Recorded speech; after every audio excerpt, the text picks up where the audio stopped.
یا صاحب الزمان یا صاحب الزمان۔ اعوذ باللہ من الشیطان الرجیم، بسم اللہ الرحمن الرحیم، الحمد للہ رب العالمین، والصلاة والسلام علی محمد وآلہ الطیبین الطاہرین۔ محترم ناظرین، آج ہماری گفتگو کا موضوع حدیث من ماتا ہے۔ جیسا کہ آپ سب جانتے ہیں کہ مہدویت کے موضوع کے اندر حدیث من ماتا کا ایک منفرد مقام ہے، اور جو بھی مولا امام زمان علیہ السلام کے بارے میں گفتگو کرتے ہیں یا ان کی معرفت کے بارے میں، وہ حدیث من ماتا سے اپنی گفتگو شروع کرتے ہیں۔ ویسے تو جس طرح قرآن مجید کے اندر بہت ساری آیات ہیں مولا امام زمان علیہ السلام کے موضوع کو بیان کرنے کے لیے، تو بہت زیادہ احادیث ہیں، شاید ہزاروں میں یہ احادیث ہیں جو مہدویت کو بیان کرتی ہیں، اور یہ احادیث ہماری سنی شیعہ تمام کتب احادیث کے اندر موجود ہیں، بلکہ ہماری کتب احادیث کے اندر مختلف ابواب ہیں جو مولا امام زمان علیہ السلام کے موضوع پر مختلف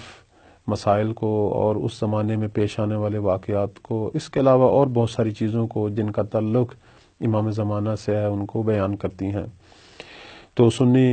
حدیث کی کتابوں میں بھی بہت ساری احادیث ہیں، اور شیعہ حدیث کی کتابوں میں بھی بہت ساری احادیث ہیں، بلکہ بعض کتابیں خاص ہیں حدیث کی جو اسی موضوع پر بیان ہوئی ہیں۔ انشاءاللہ ان کو بعد والی ابحاث میں بیان کریں گے۔ تو آج حدیث من ماتا کا ذکر آپ کی خدمت میں کرتے ہیں۔ سب سے پہلے میں اس حدیث کی آپ کی خدمت میں جو ہے وہ تلاوت تسلف سمیت حدیث کو آپ کی خدمت میں بیان کرتا ہوں کہ پیغمبر اکرم صلی اللہ علیہ وآلہ وسلم کا فرمان ہے کہ من ماتا ولم یعرف امام زمانے ہی ماتا میتتن جاہلیہ،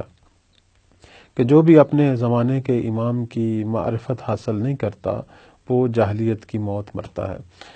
اب یہ تمام ہمارے مفسرین یا دوسرے لفظوں میں محققین یا وہ جو محدثین ہیں وہ یہ کہتے ہیں کہ جب پیغمبر اسلام صلی اللہ علیہ وآلہ وسلم اپنی گفتگو میں لفظ جاہلیت استعمال کریں تو اس سے مراد قبل از اسلام کی جاہلیت ہے، یعنی دوسرے لفظوں میں جو زمانے کے امام کی معرفت حاصل نہیں کرتا وہ گویا جس طرح قبل از اسلام جہالت تھی، جیسے کفر تھا، شرک تھا، اس کی موت اس انداز سے واقع ہوگی، یعنی وہ مسلمان موت نہیں مرے گا، کافر مرے گا۔ جیسے بعض اسی حدیث من ماتا کے اندر یہ بھی لفظ آیا کہ ماتا نصرانین و یہودیہ، ماتا نصرانین و یہودیہ، مثلا وہ نصرانی مرے گا، یہودی مرے گا، مشرک مرے گا، کافر مرے گا، لیکن مسلمان نہیں مرے گا۔ اب ہم یہ دیکھتے ہیں کہ یہ حدیث کہاں کہاں آئی ہے۔ اہل سنت کے اندر اگر ہم دیکھیں تو ان کی سیاستہ کے اندر یہ حدیث جو ہے وہ 7 اصحابہ نے نقل کی ہے، جیسے زید بن ارقم ہیں، عامر ابن ربیعہ ہیں، عبداللہ ابن عباس ہیں، عبداللہ ابن عمر ہیں، ابو الدرداء ہیں، معاذ ابن جبل ہیں، معاویہ ابن ابی سفیان ہیں۔ اس کے علاوہ اس حدیث کو ابو ہریرہ نے بھی اور انس بن مالک نے بھی نقل کیا ہے۔ مختلف جو احادیث کی کتابیں ہیں، ہماری جو احادیث کی کتابیں ہیں اس کے اندر یہ حدیث جو ہے بالخصوص، مثلا اگر آپ ایک حدیث کی کتاب اٹھائیں، مثلا بہار الانوار اٹھائیں، تو 40 اسناد کے ساتھ وہاں ذکر ہوئی ہے۔ علماء اہل سنت نے اس حدیث کو 70 سے زیادہ کتابوں میں ذکر کیا ہے، جس کے اندر یہ سیاستہ بھی ہیں اور اس کے علاوہ اور بھی کتابیں ہیں۔ ایک محقق نے جو ہے تحقیق کی، اس حدیث کے جو مختلف نمونے ہیں ان کو اکٹھا کیا، تو 33 بعض نے 30 اور بعض نے جو ہے اس کے 33 نمونے جو ہیں وہ جمع کیے، اور ان میں سے 10 نمونے جو ہیں یا 10 جو مضامین ہیں ان کا تعلق اہل سنت سے ہے، اور 13 کا تعلق جو ہے وہ شیعہ سے ہے۔ باقی 7 ایسے ہیں کہ جو شیعہ سنی دونوں کے لیے قابل اعتماد جو ماخذ ہیں یا منابع ہیں ان کے اندر ذکر ہوئے ہیں۔ بعض تو ایسے بھی ہمارے علماء گزرے ہیں کہ جنہوں نے اس حدیث کے متواتر ہونے پر جو ہے تاکید فرمائی ہے، جیسے شیخ مفید ہیں، شیخ بہائی ہیں، علامہ مجلسی ہیں، جناب قندوزی حنفی ہیں، قاضی بہلول ہیں،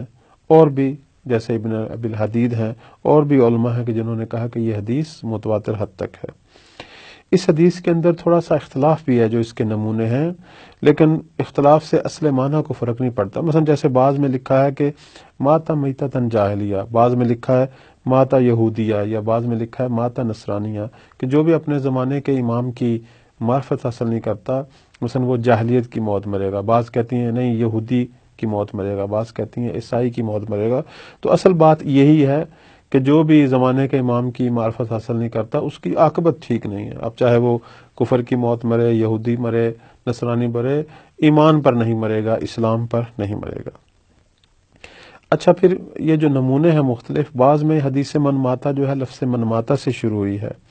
اور بعض کے اندر جو ہے لفظ من خرج سے شروع ہوئی ہے. یعنی بعض حدیثیں یہ کہتی ہیں کہ جو زمانے کے امام کی معرفت حاصل نہیں کرتا وہ کافر ہے. بعض یہ کہتی ہیں کہ جو زمانے کے امام کی نافرمانی کرتا ہے، سرکشی کرتا ہے، وہ کافر ہے. تو پس جو امام پروردگار کی طرف سے مقرر شدہ ہو، خدا کی طرف سے معین شدہ ہو، اس کی معرفت بھی ضروری ہے اور اس کی فرمانبرداری بھی ضروری ہے. اگر ہم اس حدیث کو سامنے رکھیں تو چند چیزیں جو ہیں وہ ہمارے سامنے ہونی چاہیے. سب سے پہلی بات جو ہے وہ یہ ہونی چاہیے کہ اللہ نے اور اس کے بعد اس کے پیغمبر نے سب سے زیادہ جس چیز پر زور دیا وہ علم ہے، اور علم کے اندر سب سے بلند مقام ہے معرفت کا، کیونکہ معرفت جو ہے وہ یقین کے ساتھ ہوتی ہے. وہی علم مفید ہوتا ہے کہ جس کے اندر انسان کو یقین ہو، کہ انسان اسلام کے جو بنیادی ارکان ہیں، اصول و فروع ہیں، اس کے اندر جو ہے وہ معرفت حاصل کرے، خود پروردگار کے بارے میں معرفت حاصل کرے، اس کے پیغمبر کے بارے میں معرفت حاصل کرے، اس پیغمبر کی بعد جو اولیاء ہیں، جو ولی امر ہیں، جو اس پیغمبر کے حقیقی معنوں میں جانشین ہیں، ان کی معرفت حاصل کرے. کیونکہ جب تک وہ صحیح معنوں میں معرفت حاصل نہیں کرے گا اس وقت تک صحیح معنوں میں ان کی اطاعت بھی نہیں کر سکتا. اطاعت یا عمل کے لیے ضروری ہے پہلے انسان عقلی اور ذہنی اور فکری طور پر ان کو جانے اور ان پر یقین پیدا کرے. تو سب سے پہلی جو چیز اس سے آتی ہے وہ یہ ہے کہ انسان اپنے زمانے کے امام کی معرفت پیدا کرے اور اطاعت کرے تاکہ جاہلیت کی موت سے جو ہے وہ نکلے. پھر یہ ہے کہ وہ یقین تک پہنچے. لفظ معرفت آیا، صرف علم نہیں آیا. یعنی ایسے مقام اپنے اندر ایک ایسا مقام پائے کہ پھر اسے کوئی ہوا ہوس اسے متاثر نہ کر سکے، کوئی شک و تردید جو ہے اس کے ذہن کو خراب نہ کر سکے. چونکہ جیسے پہلے بھی میں نے عرض کیا ہے کہ علم کے اندر بلند ترین مقام جو ہے وہ معرفت کا ہے. تو انسان جو معرفت رکھتا ہے وہ کامیاب ہے، اگر معرفت نہیں رکھتا تو ناکامی ہے. لہذا اسی لیے حدیث من ماتا کے اندر لفظ معرفت آیا، لفظ علم نہیں آیا. صرف جاننا کافی نہیں ہے بلکہ اتنا جانو کہ تمہیں یقین حاصل ہو جائے. اب یہاں ہم ایک اور چیز کی طرف دیکھ رہے ہیں، وہ یہ کہ یہ روایت یہ بتا رہی ہے کہ جس امام کی ہم نے معرفت حاصل کرنی ہے وہ امام ہمارا انتخاب کردہ نہیں ہے. چونکہ اگر امام ہمارا انتخاب کردہ ہو تو پھر اس کی معرفت ایسی نہیں ہوتی کہ جس کو حاصل نہ کرنے سے انسان جو ہے اس کی موت اسلام پر نہ ہو، یا وہ جہنم میں جائے گا، یا وہ یہودی نصرانی مرے گا. یقیناً امام پروردگار کا انتخاب کردہ ہے کہ جس کی معرفت اتنی اہم ہے. ہمارے اپنے انتخاب کردہ اماموں کی یہ حیثیت نہیں ہو سکتی، ہمارے اپنے انتخاب کردہ خلفاء کی یہ حیثیت نہیں ہو سکتی. یہ جو ہمارے اپنے انتخاب کردہ ہوتے ہیں یہ ٹھیک ہے نظم امور کے لیے یا اسلامی معاشرے کو ایک خاص ڈگر پر چلانے کے لیے ٹھیک ہے، لیکن ان کا یہ مقام نہیں ہوتا کہ اگر انسان ان کی معرفت حاصل نہ کرے تو پھر وہ مسلمان ہی نہیں رہتا یا وہ جہنم میں جائے گا. یہ جو چیز ہے بتا رہی ہے کہ جس طرح نبی کا انتخاب اللہ کی طرف سے ہوتا ہے اور اس کی معرفت انسان کو، دوسرے لفظوں میں اس کی معرفت انسان کو جہنم سے بچاتی ہے، تو نبی کے بعد امام کا مقام بھی ایسا ہے کہ جس کی معرفت انسان کو جہنم سے بچاتی ہے. تو یہ بھی نبی کی طرح اللہ کی طرف سے منتخب کرتا ہوتا ہے. اس لیے ہم روایات کے اندر دیکھتے ہیں کہ صدر اسلام کے اندر جب کچھ لوگ آتے ہیں، اور روایات کے اندر ذکر ہے کہ قبیلہ بنی عامر بن سعصع تھے، یہ آئے، انہوں نے کہا کہ ہم آپ کی، دوسرے لفظوں میں آپ پر ایمان لاتے ہیں، آپ کی تائید کرتے ہیں، آپ کی پشت پناہی کرتے ہیں، لیکن ایک چیز جو آپ مانیے وہ یہ کہ اپنے بعد جو ہے خلافت و امامت ہمارے سپرد کریں، ہمارے قبیلہ کو ملے. تو پیغمبر نے جو فرمایا، جو جملہ ہے پیغمبر کا جو فرمان ہے وہ یہ ہے کہ اقتدار خدا کے ہاتھ میں ہے، جس طرح وہ چاہے گا عمل ہوگا. دوسرے لفظوں میں پیغمبر فرما رہے ہیں کہ جس طرح میرا انتخاب میرے اپنے ہاتھ میں نہیں تھا، جس طرح اللہ نے مجھے انتخاب کیا ہے، اس طرح میرے بعد جس نے امام بننا ہے، جس نے خلیفہ بننا ہے، جس کے ہاتھ میں طاقت آنی ہے اسلامی معاشرے کی، اس کا انتخاب بھی پروردگار کے پاس ہے. لہذا ہم دیکھتے ہیں کہ پیغمبر نے جس طرح باقی تمام چیزوں کو پروردگار کی طرف سے بیان کیا، اسی طرح امامت و خلافت کو بھی اللہ کی طرف سے ہی بیان کیا۔ یہ کیسے ہو سکتا ہے کہ چھوٹے چھوٹے مسائل جو ہیں وہ اللہ بیان کرے اور اتنا بڑا مسئلہ جو ہے کائنات کا پیغمبر کے بعد امامت و خلافت وہ ہمارے اپنے ہاتھ میں ہو اور ہم اسے خود حل کریں؟ تو بس حدیث سے منماتا جو ہے وہ چند ایک چیزیں ہمیں بیان کر رہی ہے۔ سب سے پہلی بات بیان کر رہی ہے کہ اسلام کے نظریاتی اور فکری نظام میں ایک امامت ہے، ایک رہبریت ہے جس کی خود شرائط ہیں، اور یہ شرائط یہ ہیں کہ یہ جس طرح پیغمبر انتخاب ہوتا ہے اسی طرح یہ بھی انتخاب ہوتی ہے۔ اور دوسری جو چیز ہے وہ یہ ہے کہ گویا یہ امامت ہر دور میں ہے، اس لیے تو کہا گیا ہے کہ جو بھی اپنے زمانے کے امام کی معرفت حاصل نہیں کرے گا، اور یہ جملہ قیامت تک کے لیے ہے، کسی خاص زمانے کے لیے تو نہیں ہے، بس گویا ہر زمانے میں قیامت تک ہر زمانے میں ایک امام ہے جس کی معرفت واجب ہے۔ اور پھر یہ جو معرفت ہے اس انداز سے ہے کہ اگر معرفت حاصل نہیں کریں گے تو گویا جاہلیت کی موت ہے، گویا موت اسلام پر نہیں ہے۔ تو بس ہر دور میں ایک امام ہے کہ جس کی معرفت واجب ہے، اور جو حدیثیں یہ کہتی ہیں کہ اپنے زمانے کے امام کی نافرمانی کرنے سے کفر آتا ہے، تو وہ اس سے ہمیں یہ بھی ثابت ہوتا ہے کہ جس طرح معرفت ضروری ہے اس طرح تقوی بھی ضروری ہے، اس طرح اپنے امام کی اطاعت بھی ضروری ہے۔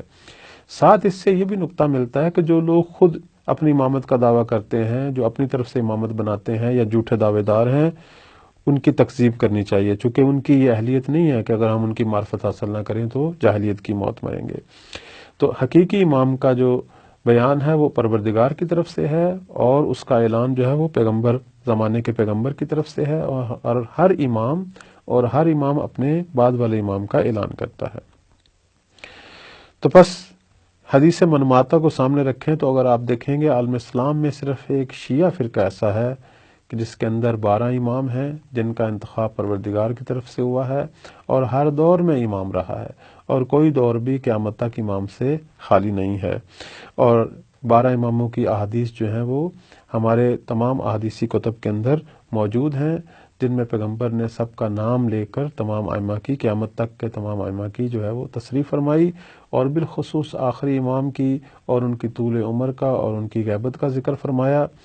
اور آج ہم مولا امام زمان کے زمانے میں ہیں کہ جن کی معرفت ہم پر واجب ہے اس حدیث کی روح سے، اور یہ معرفت کیسے پیدا ہوگی کہ ہم اس موضوع کو پڑھیں، ان کے موضوع پر لیکچر سنیں، کتابیں پڑھیں، غور و فکر کریں، اور مولا کی طرف توجہ پیدا کریں، اور پھر ان کے فرامین سے آشنائی ہونے کے بعد اس معرفت کے تقاضوں کو سامنے رکھ کے ان کے اچھے مطیع بنیں، تاکہ اس مقام پر پہنچیں کہ مولا ہمیں اپنے ناصر قرار دیں، اور اگر ہماری زندگی میں زمانہ زور ہوتا ہے تو ہم سب کو مولا کی ہمراہی کا شرف حاصل ہو انشاءاللہ تعالی۔ والسلام علیکم ورحمۃ اللہ وبرکاتہ۔